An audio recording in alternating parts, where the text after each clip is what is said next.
परमाणु द्रव्यमान इकाई AMU। तो इसको हम लोग आज ये कैसे आता है, AMU होता क्या है, इसका एप्लीकेशन क्या है, इसको बनाने की आवश्यकता क्यों हुई, इसका पूरा हिस्ट्री हम लोग जानने वाले हैं पूरे डिटेल में। तो सबसे पहले AMU होता क्या है, एटॉमिक मास यूनिट, परमाणु द्रव्यमान इकाई इसको हिंदी में बोलते हैं, ठीक है ना। ये होता क्या है, इसको पढ़ने की आवश्यकता क्यों हुई, ये हमारे दैनिक जीवन में कैसे उपयोगी है, इसको हम पढ़ेंगे तो क्यों पढ़ेंगे, ठीक। तो सबसे पहले हम लोग इसका परिभाषा देख लेते हैं, डेफिनेशन देख लेते हैं। तो परमाणु नाभिकों एटम्स एंड न्यूक्लियाई आदि के द्रव्यमान बहुत सूक्ष्म होते हैं। बहुत सूक्ष्म का मतलब क्या होता है, बहुत छोटे होते हैं, बहुत छोटे होते हैं। अतः इन्हें व्यक्त करने के लिए एक छोटा मात्रक प्रयुक्त किया जाता है, उपयोग किया जाता है, जिसे परमाणु द्रव्यमान इकाई कहते हैं। फिर से, परमाणुओं और नाभिकों का द्रव्यमान मापने के लिए एक बहुत छोटे से सूक्ष्म से इकाई का प्रयोग करते हैं। क्यों? क्योंकि परमाणुओं और नाभिकों का द्रव्यमान जो होता है अति सूक्ष्म होता है, बहुत कम होता है, ठीक है ना। तो बहुत सेंसिटिव मात्रक का हम लोग यूज करते हैं, जिसे कहते हैं परमाणु द्रव्यमान इकाई AMU, ठीक है ना। तो कहते हैं तो ये किसके बराबर होता है, देखते हैं यहाँ पर। और यह कार्बन 12, ध्यान दीजिए, कार्बन 12, कार्बन 14 भी होता है, कार्बन 12 भी होता है। तो कार्बन 12 परमाणु के द्रव्यमान के बराबर 12वें भाग के बराबर होता है। कार्बन 12 एटम के मास के 1/12 टाइम होता है, यानी कार्बन परमाणु के द्रव्यमान के 12वें भाग के बराबर होता है, ठीक है। और इसको शॉर्ट में हम लोग लिखते हैं AMU, एटॉमिक मास यूनिट।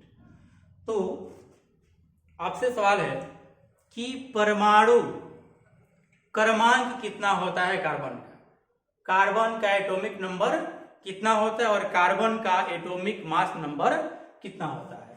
तो कार्बन का एटॉमिक नंबर 6 होता है और मास नंबर 12 होता है। तो एटॉमिक नंबर को Z से डिनोट करते हैं, मास नंबर को S से डिनोट करते हैं और नंबर ऑफ न्यूट्रॉन को N से डिनोट करते हैं। A - J हो जाएगा। तो यहाँ पर प्रोटॉन कितने हो गए, 6, न्यूट्रॉन कितने हो गए, 12 - 6, इलेक्ट्रॉन कितने हो गए, तो नंबर ऑफ प्रोटॉन के इक्वल हो जाएगा इलेक्ट्रॉन, यानी ये भी हो गया 6। तो इन प्रोटॉन, न्यूट्रॉन और इलेक्ट्रॉन के कॉम्बिनेशन से कार्बन एटम बना हुआ है। तो सबसे पहले कार्बन 12 एटम का हमको मास निकालना है, द्रव्यमान निकालना है। इसके बाद जितना आएगा उतना में 12 से हमको डिवाइड कर देना है, भाग देना है, और जो वैल्यू आएगा वो AMU के बराबर होगा, ठीक है ना। जैसा कि आप सभी को पता होगा कि, चलिए बता दीजिए, तो प्रोटॉन का कितना होता है द्रव्यमान, मास ऑफ प्रोटॉन कितना होता है, बोलिए। 1.673 into 10⁻⁻27 kg। Mass of neutron कितना होता है, 1.674 इंटू 10⁻⁻27 kg, ठीक है। अब मास ऑफ इलेक्ट्रॉन कितना होता है ये भी तो पता करना पड़ेगा। Mass of electron 9.1 into 10⁻31 kg होता है। ये 3 फंडामेंटल पार्टिकल हो गए एटम के, mass of proton, mass of neutron और मास ऑफ इलेक्ट्रॉन, ठीक है। अब फाइंड आउट करना है यहाँ पर इसका द्रव्यमान। तो 3 पार्टिकल इसमें है, तो तीनों का द्रव्यमान हमको निकालना पड़ेगा। चलिए निकालते हैं इन सबका द्रव्यमान।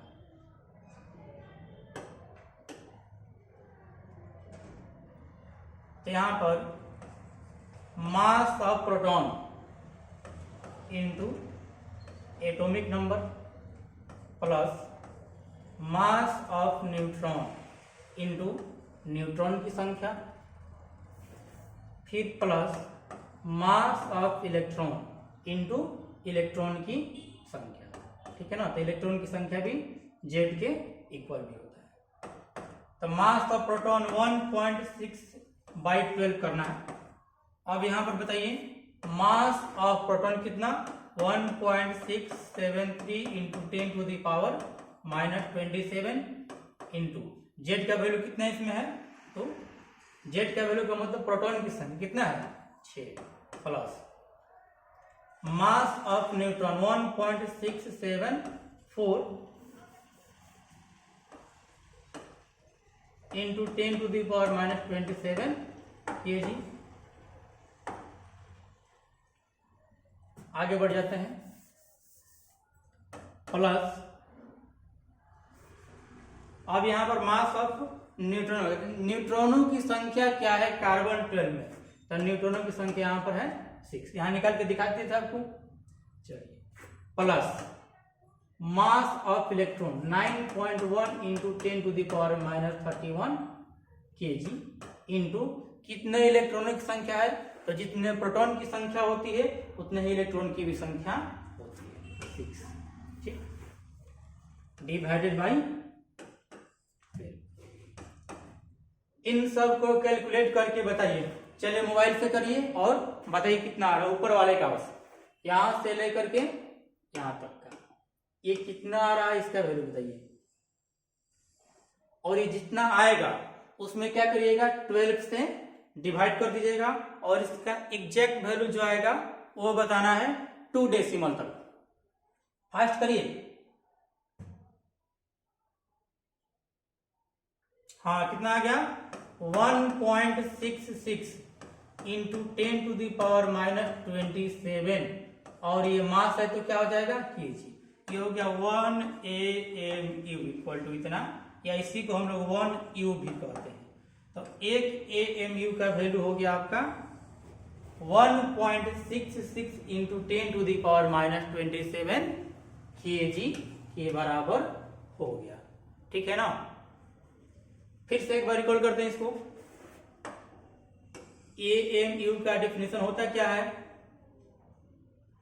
परमाणुओं नाभिकों आदि के द्रव्यमान बहुत सूक्ष्म होते हैं, अतः इन्हें व्यक्त करने के लिए एक छोटा मात्रक प्रयुक्त किया जाता है जिसे परमाणु द्रव्यमान इकाई कहते हैं, और इसका मान किसके बराबर होता है, तो यह कार्बन 12 परमाणु के द्रव्यमान के 12वें भाग के बराबर होता है। तो 1 AMU बराबर लिख दिया आपको कार्बन 12 का द्रव्यमान बटा में 12।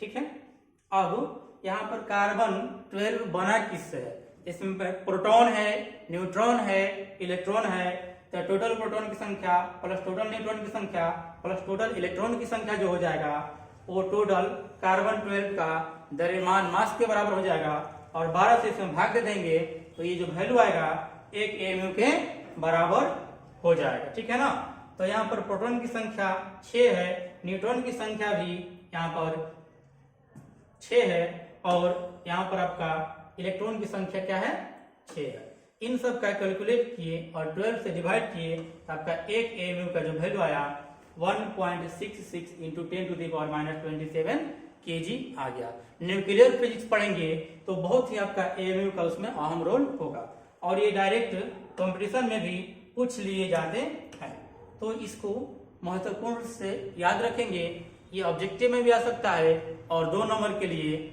आपको शॉर्ट क्वेश्चन आंसर में भी आ सकते हैं। फिर मिलते हैं अगले क्लास में।